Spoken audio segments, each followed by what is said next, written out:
Captain Jun Park stood at the large window of the space station, looking out at the blue and green planet below. Orilla, his new home. After 40 years in the Earth Defense Fleet, he was finally retiring. But unlike other humans who went back to Earth or to human colonies, Jun had chosen a different path. "You're really going through with this?" asked Commander Lee, walking up beside him. "Living among the aliens?" Jun nodded. "I've seen 100 worlds, Lee. Fought on 30. But Orilla is special. But you'll be alone, the only human in that region." Jun smiled. At 60 years old, his face had lines that told stories of battles and adventures across the stars. His black hair now had streaks of silver, but his eyes still held the sharp focus of a military man. "I've been alone in a crowd of humans before. Maybe I'll find better company among the Orillans." Commander Lee shook her head. "The tall blue people. They live 3 times longer than us. They'll treat you like a child." "Maybe," Jun said. "Or maybe they'll see something in me that humans take for granted." The next morning, Jun packed his few belongings. A military life had taught him to travel light. Some clothes, a few books, pictures of Earth and his old crew. His medals stayed in their box. He wouldn't need those reminders of war where he was going. The small ship that would take him to the surface was ready. The pilot, a young human woman, looked surprised when he boarded. "Just you, sir. No family coming." "Just me," Jun said. "Most retirees bring family or go where other humans live," she said as she started the engines. "The Orillans are friendly enough, but they're different." Jun looked out the window as they descended through clouds. "Different is exactly what I want." As they broke through the cloud cover, Jun caught his breath. The Orillan capital city spread below them. Tall, crystal-like buildings that caught the light of the twin suns. Between the structures were vast gardens and flowing water. Unlike Earth's crowded cities, the Orillans built with space and nature in mind. The ship landed on a small pad near the edge of the city. Standing there waiting was an Orillan, tall with skin that shimmered between blue and purple. Their bodies were humanoid but more slender, with long fingers and large expressive eyes.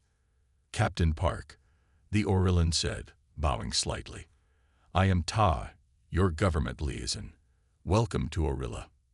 Jun stepped off the ship and felt the gravity, just slightly lighter than Earth. The air was sweet, with hints of flowers he couldn't name. "Thank you, Ta. Please, call me Jun. I'm not a captain anymore." Tae's eyes widened slightly. "But you carried this title for many cycles. It is part of your wisdom story." "My what?" "Your wisdom story, the journey that has made you who you are." Ta gestured to a waiting vehicle. "Come, your home is ready." As they glided through the city, Orillan stopped to look at them. Many bowed slightly to the vehicle. Jun wasn't sure if they were being polite or if they were simply curious about a human. "Your decision to live among us has caused much talk," Ta said. "No human of your achievement level has chosen to retire here before." "Is that a problem?" Jun asked. "No," Ta said, with a smile that showed teeth that were pearly white. "It is seen as a great honor, especially someone with your experience." The vehicle stopped at a house set on a hill overlooking crystal blue lakes. The building was smaller than the others, but still beautiful, with walls that seemed to flow like water frozen in time. "This will be your home," Ta said. "Do you find it acceptable?" Jun looked at the peaceful setting, so different from the military bases and spaceships that had been his home for decades. "It's perfect," he said. What Jun didn't know was that news of his arrival was already spreading across the region, and 2 Orillan women, in particular, were very interested in meeting this human who had chosen their world for his final chapters. Jun woke to the sound of gentle chimes.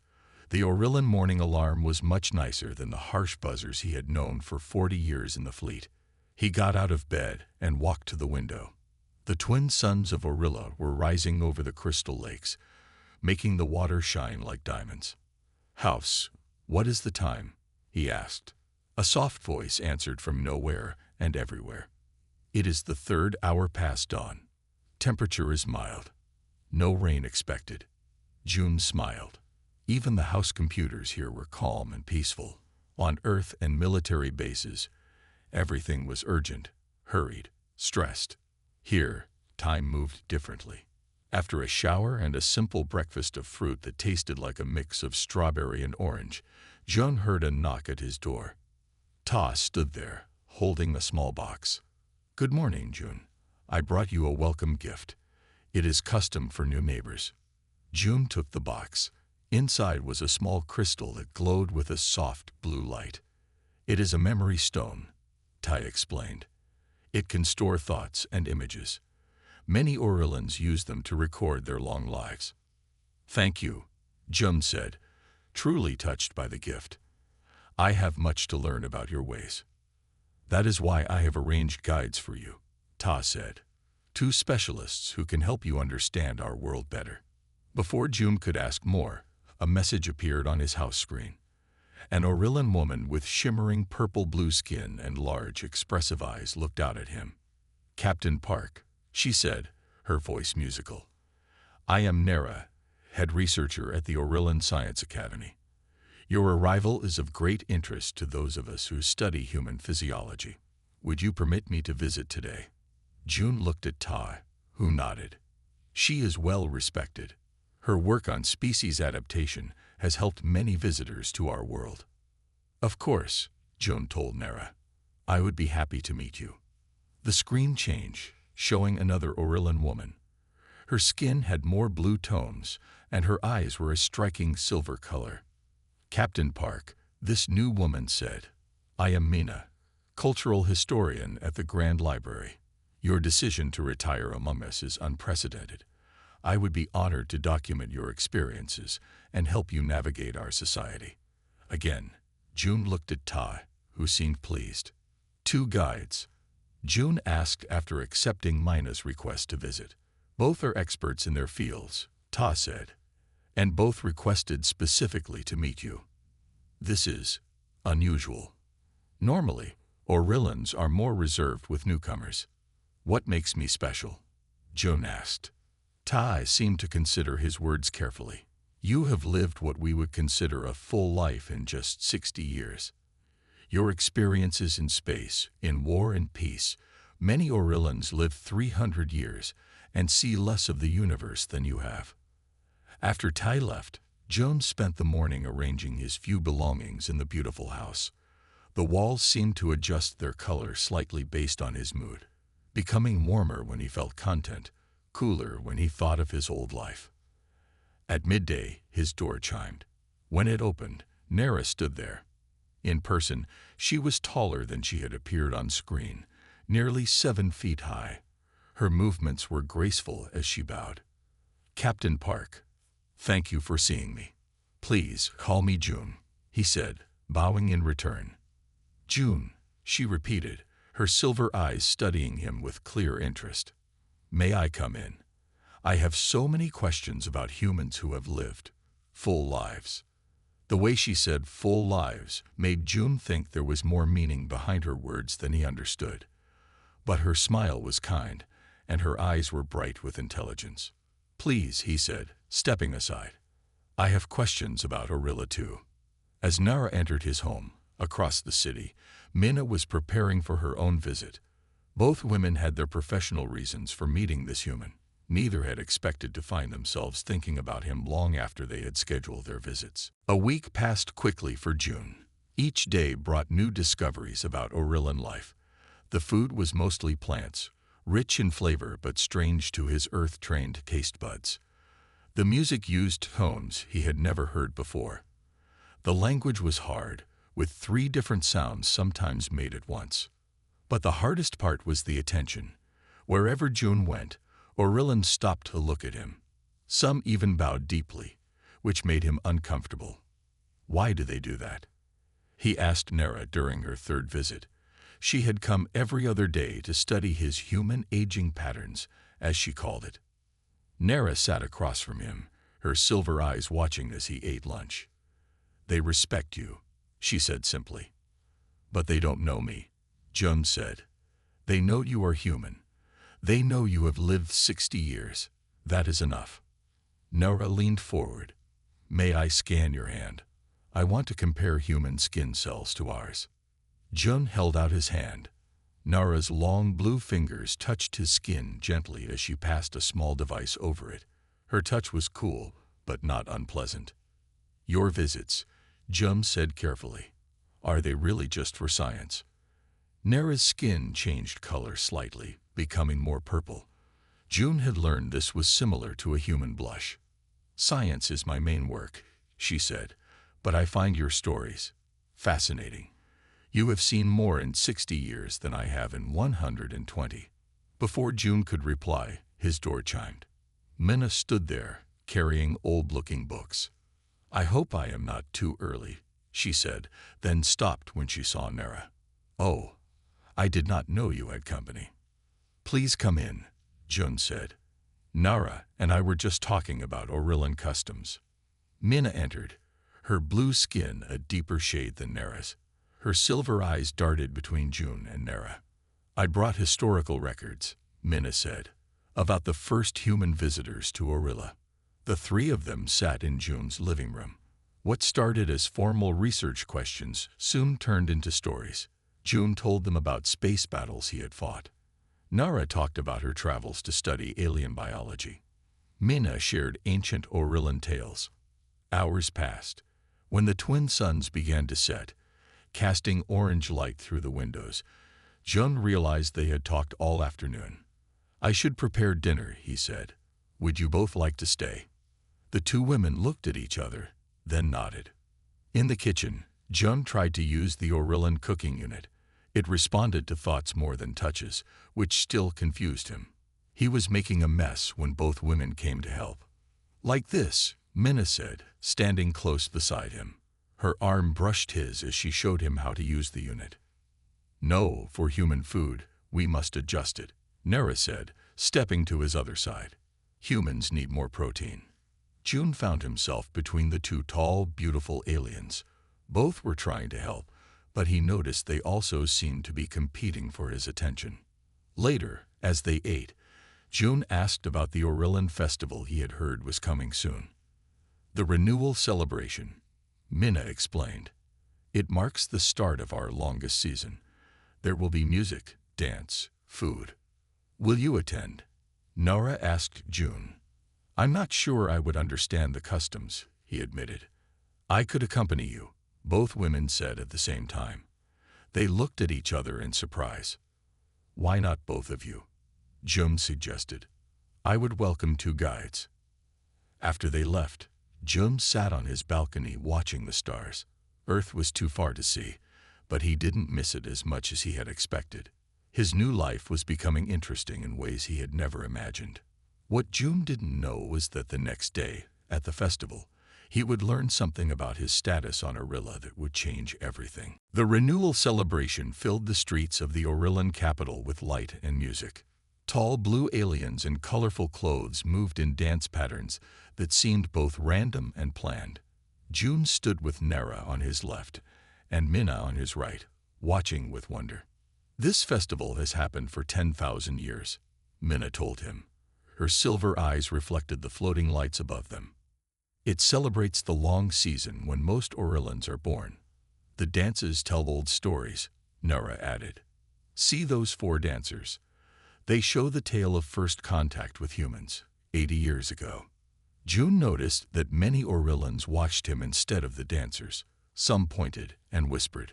Others bowed when he looked their way. I still don't understand why they treat me this way, he said. Tai appeared through the crowd, carrying drinks that glowed soft blue. Perhaps I can explain, the liaison said, handing them each a cup. Come, there is a quiet place where we can talk. They followed Ta to a garden with tall silver trees. Benches made from the same crystal-like material as the buildings formed a circle. Captain Park, Ta began. June, please, June reminded him. June. Ta nodded. You must understand how Orillans view time and wisdom. We live 300 years or more. At 60, you would be considered young by our count. That's what I thought. Jun said. So why do they treat me like I'm special? Because while you are young in years, you have what we call finished wisdom, something most Orillans do not achieve until their third century. Ta's eyes were serious. You have commanded ships in space. You have seen war and peace on many worlds. You have made life and death choices that shaped history. Jun looked down at his drink. That's just my job. My life. Exactly, Minna said softly. In just 60 years, you have lived what takes us centuries. Humans burn bright and fast like sudden stars. Nera leaned closer to Jun. That is why I study humans. Your bodies age quickly, but your minds gather wisdom at amazing speed. And that is why, Ta continued, many Orillans show you such respect. And why? Ta glanced at Nera and Minna. Some find you especially interesting as a potential life partner. Jun almost dropped his drink. Life partner? You mean? Your wisdom makes you highly desirable, Ta said simply, especially to those who value knowledge and experience. Jun looked at Nera and Minna. Both now had the purple color in their skin that he knew meant embarrassment or strong emotion. Your research visits, he said slowly, were real, Nera said quickly. But yes, I also came because I found you interesting in other ways. And my interviews about human culture, Minna added, also had other purposes, Jun asked. Minna nodded, her eyes not meeting his. Music from the festival filled the silence that followed. Jun's mind raced. On Earth, he was just an old soldier ready for quiet retirement.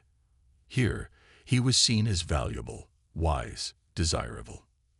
I need time to think, he said finally. Of course, Ta said. This must be strange for you. As they walked back to the celebration, Jun noticed Nera and Minna differently now. Their height, their graceful movements, the way light played on their blue-purple skin. They were stunning by any standard, human or alien. There is more you should know, Ta said quietly while the women walked ahead.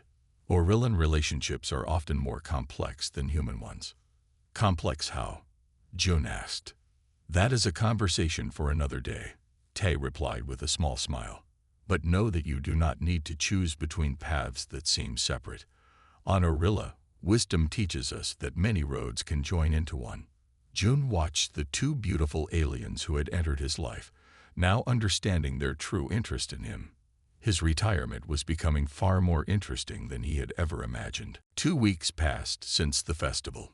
Jun spent most days thinking about what Tai had told him. He was desirable on this world, not for his looks or money, but for his mind, his experiences, his finished wisdom. Nera still visited, but her questions changed. Instead of asking about human biology, she wanted to know about his battles in space, the hard choices he had made as a captain, the worlds he had seen. The stars looked different from Orilla, she said one evening as they sat on his balcony. Will you show me which ones you have visited? Jun pointed to a bright blue star. That system has 5 planets. The third one has oceans that sing when the wind blows across them. He pointed to another. That one has cities built inside mountains. I spent a month there learning how they mine crystal fuel. Nera moved closer until her arm touched his. You speak of these worlds like old friends. They are, Jun said. Each place leaves a mark on you. As you have left a mark on me, Nera said softly. The next day, Minna brought old maps of Orilla to show him. As they spread them on his table, their hands touched.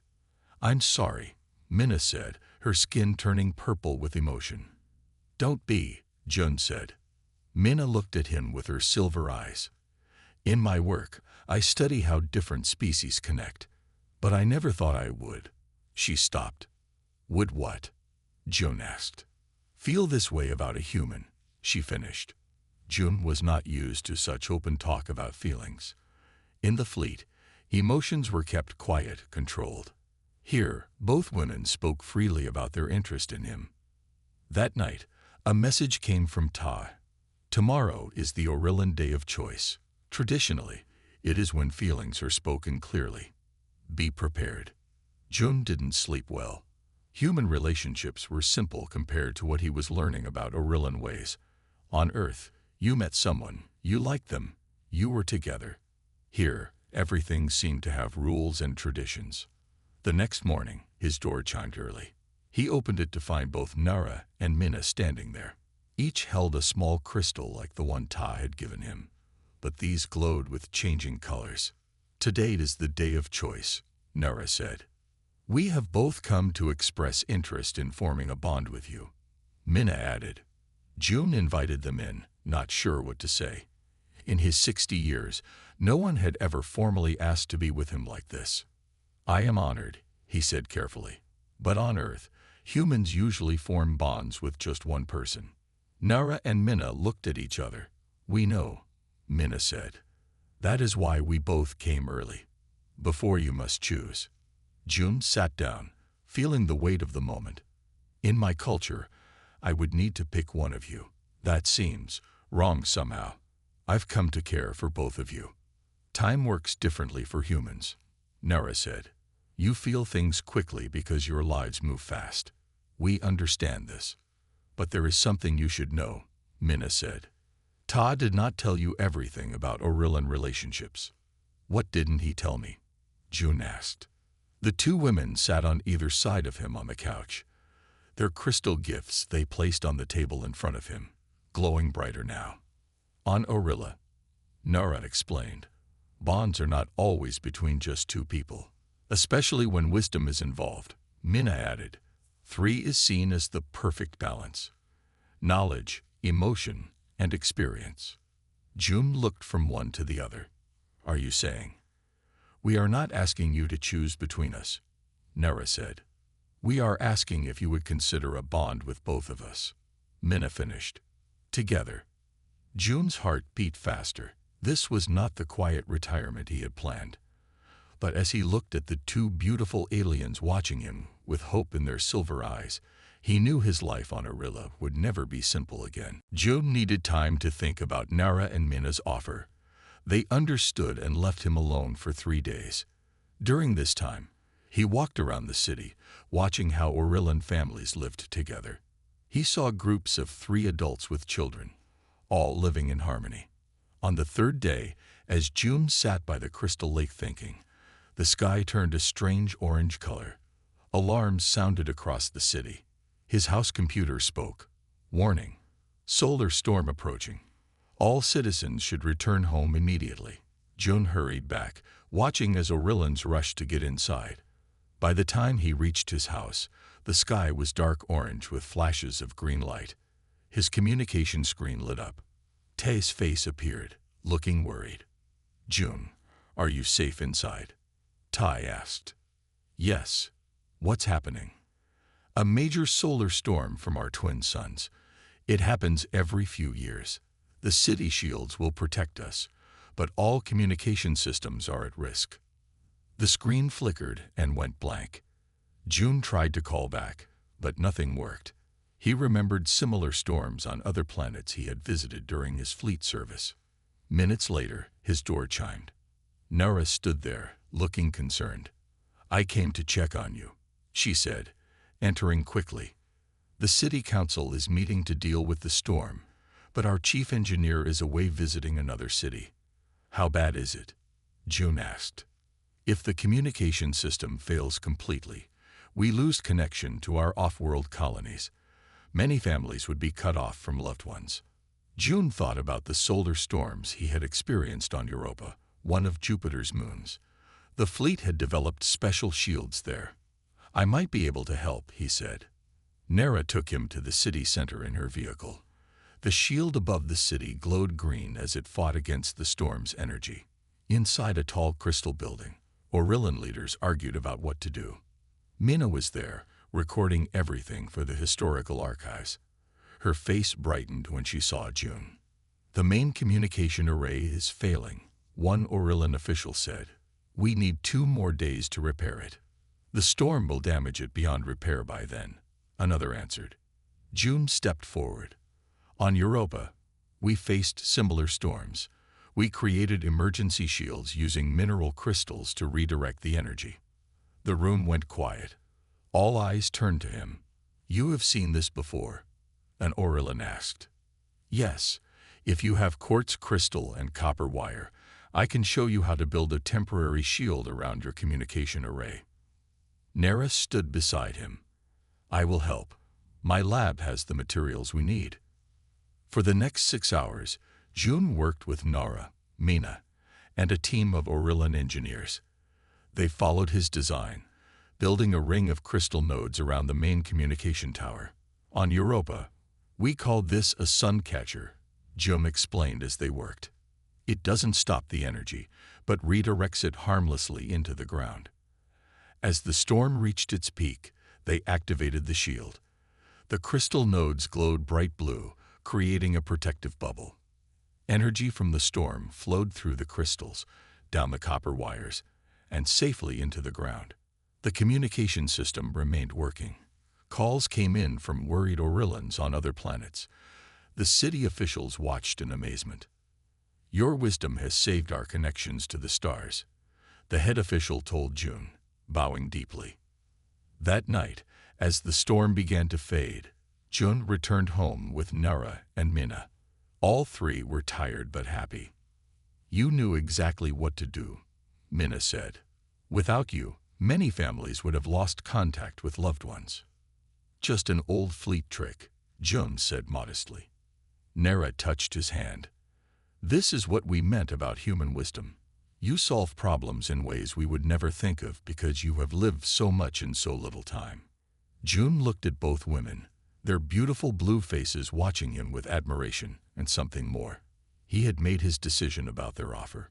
Tomorrow, he would tell them. The morning after the solar storm, June woke to find messages waiting for him. News of his help during the crisis had spread across the city. Many Aurelians had sent thanks. The city leader had even offered him a position as an advisor. But June was thinking about something else. He had made his decision about Nara and Mina. He called Ta first. "I need to understand more about Aurelian three-person bonds," he said. "If I agree to this, what does it mean?" Ta explained carefully. "Such bonds are honored traditions here. Each person brings different strengths. The three balance each other. They share a home, make decisions together, support each other through life." "And what about the fact that I'm human? That I'll age and die while they still have centuries to live?" Tai was quiet for a moment. "That is part of why they value you, June. You will bring intensity to their lives. Your short, bright human life will teach them to value each day. When you are gone, they will carry your wisdom forward." June thought about this. On Earth, people feared death, tried to avoid thinking about it. Here, his shorter life was seen as precious, valuable because it was brief. "One more thing," June said. "I need to contact Earth. Is there any rule against this type of relationship for retired fleet officers?" After speaking with Ta, June sent a message to Earth. It would take hours to get a reply. While waiting, he prepared his home. He placed the 2 crystal gifts from Nara and Mina on his table. He made food that mixed Earth and Aurelian styles. By afternoon, a reply came from Fleet Command. "No regulations prevent retired personnel from entering cultural marriages on allied worlds. Your pension and benefits will apply to all legal spouses. Congratulations, Captain Park." June smiled. Then he sent messages to Nara and Mina, asking them to come at sunset. As the twin suns began to set, painting the sky purple and gold, his door chimed. Both women stood there, looking nervous. "Please come in," June said. They sat in his living room, the same room where they had made their offer days ago. The crystal gifts on the table glowed brighter now, sensing their owners nearby. "I have been thinking about your offer," June began, "about forming a 3-way bond." The women waited silently, their silver eyes watching him. "On Earth, I was just an old soldier ready for quiet days. Here, you see something more in me." June looked at each of them. "Nara, your brilliant mind challenges me to think. Mina, your deep understanding of culture helps me see beauty I would miss otherwise." He took a deep breath. "I've checked with my Earth commanders. There is no rule against this type of relationship. Nera leaned forward slightly. Does that mean? Yes, Jum said with a smile. I accept your offer. I would be honored to form a bond with both of you. The room seemed to brighten. The crystal gifts glowed so strongly they lit up the whole space with blue and purple light. Mina's eyes shimmered with happiness. You understand this is not just for now. It is a lifetime commitment. My lifetime may be shorter than yours, Jum said, but I will make every day count. Nera moved to sit beside him, taking one of his hands. That is why we choose you. Humans live with such purpose, such fire. Mina took his other hand. Together, we will balance each other. My knowledge of history, Nera's understanding of science, and your wisdom from experience. The three sat together as darkness fell outside. The twin moons of Orilla rose, sending silver light through the windows. What happens next? June asked. Now we plan the bonding ceremony, Nera said. It is a significant event in Orillan society. Especially this one, Mina added. The first human Orillan 3 bond in our history. June realized his quiet retirement had become something much more important. He was about to make history on this alien world. News of the upcoming ceremony spread quickly. June's home screen filled with messages. Some were from curious Orillans. Others came from humans living on the planet. The most surprising message came from Fleet Command. Captain Park, your unique situation has drawn attention. A small delegation from Earth will attend your ceremony. This represents an important step in human-Orillan relations. Preparations for the ceremony kept all 3 of them busy. Nera took June to be fitted for traditional Orillan clothes, flowing silver and blue robes that were surprisingly comfortable. Mina taught him the words and movements he would need to perform. Are you nervous? Tai asked June the day before the ceremony. A little, June admitted. I didn't come here looking for this. The best journeys often lead to unexpected destinations, Ta said with a smile. The ceremony day arrived bright and clear. The 3 suns of Orilla shone down on the crystal garden, where the event would take place. Hundreds of Orillans gathered, their blue and purple skin shimmering in the light. A smaller group of humans stood to one side, watching with interest. June recognized some of the humans. His old commander Lee was there, along with other fleet officers he had served with. They looked surprised but happy to see him in his Orillan robes. Commander Lee approached him before the ceremony. When you said you were retiring here, I thought you'd lost your mind, she said. Now I'm not so sure. You look content. I am, June said. I found something I wasn't looking for. 2 somethings, Lee said with a raised eyebrow, glancing at Nera and Mina, who stood nearby in beautiful flowing gowns that changed colors in the light. The ceremony began with music. Low, humming sounds that seemed to come from the crystal structures around them. June walked to the center of the garden, where a platform of clear crystal waited. Nara and Mina approached from different directions. The city leaders spoke in the complex Orillan language, then switched to Earth Standard for the human guests. Today we witnessed the joining of 3 paths into one. From different worlds, different lifespans, different knowledge, they form a new whole that is stronger than its parts. June, Nara, and Minette each held a crystal similar to the gifts they had exchanged. Following Mina's instructions, Jun placed his crystal in the center of the platform. Nara and Mina placed theirs to form a triangle. Speak your commitments, the leader said. Mina went first. I bring the knowledge of our past to help us understand our future. Nara followed. I bring the science of life to help us grow together. June's turn came. He had written his words carefully. I bring the wisdom of human experience to help us value each moment we share. The 3 crystals began to glow, then seemed to melt together, forming a single triangle-shaped crystal that pulsed with blue, purple, and golden light. The leader raised his hands. The bond is formed. What the stars have brought together, let time only strengthen. Cheers rose from the crowd. The Orillans made a three-tone sound that June had learned was their expression of joy. The humans clapped, and some even whistled. Later, at the celebration, June introduced Nara and Mina to his human friends.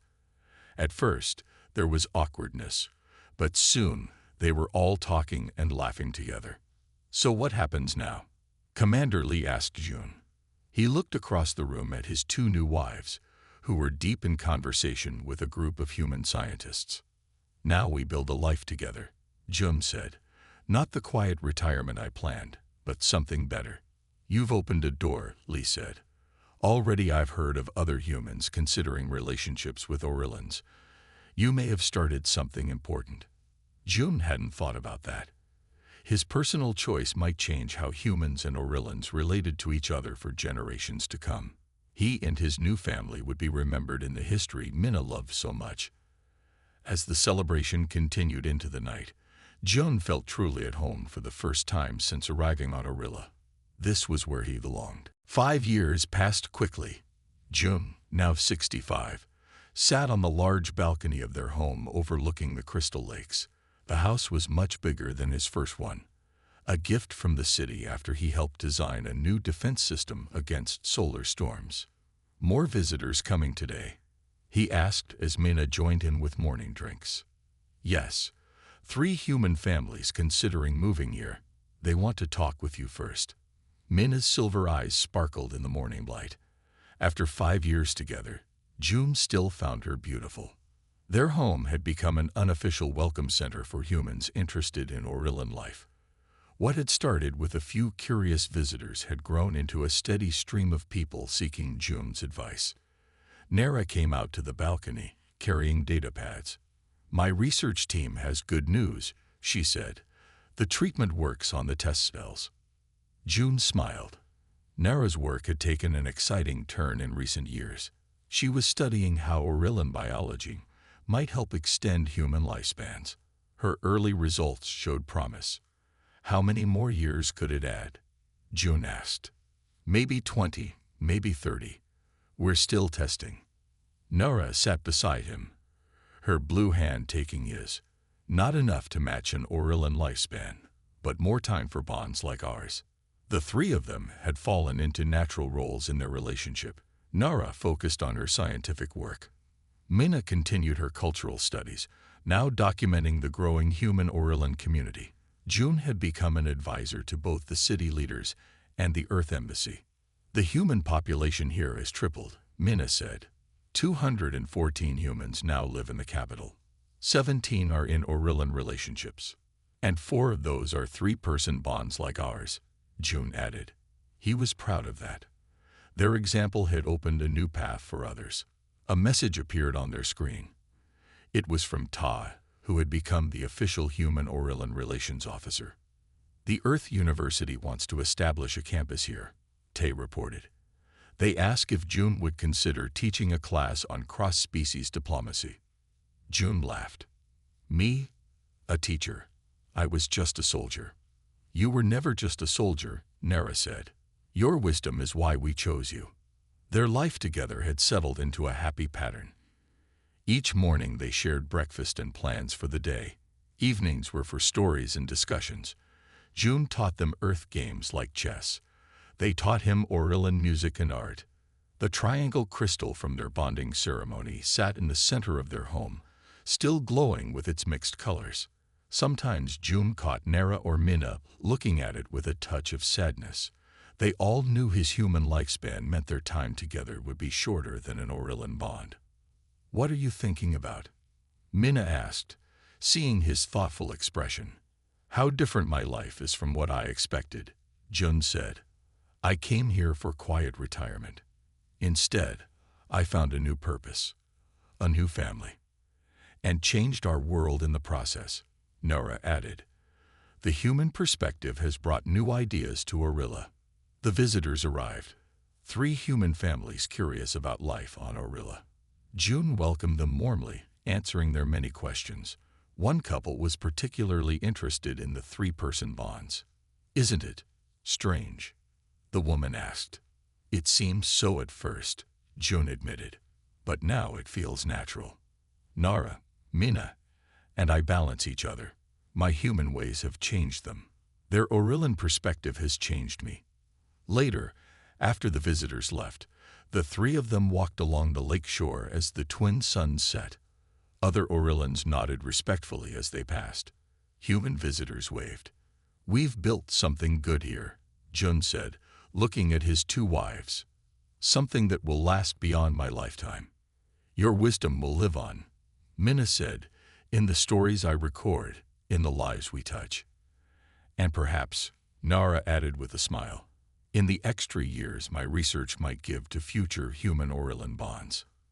As night fell over the Crystal City, John Park, once just a retired soldier looking for peace, watched the stars appear. Among them were the worlds he had once visited as a captain, but none of them had offered what he found here on Orilla. Not just two loving wives, but a new purpose, a legacy, and a bridge between worlds. The end.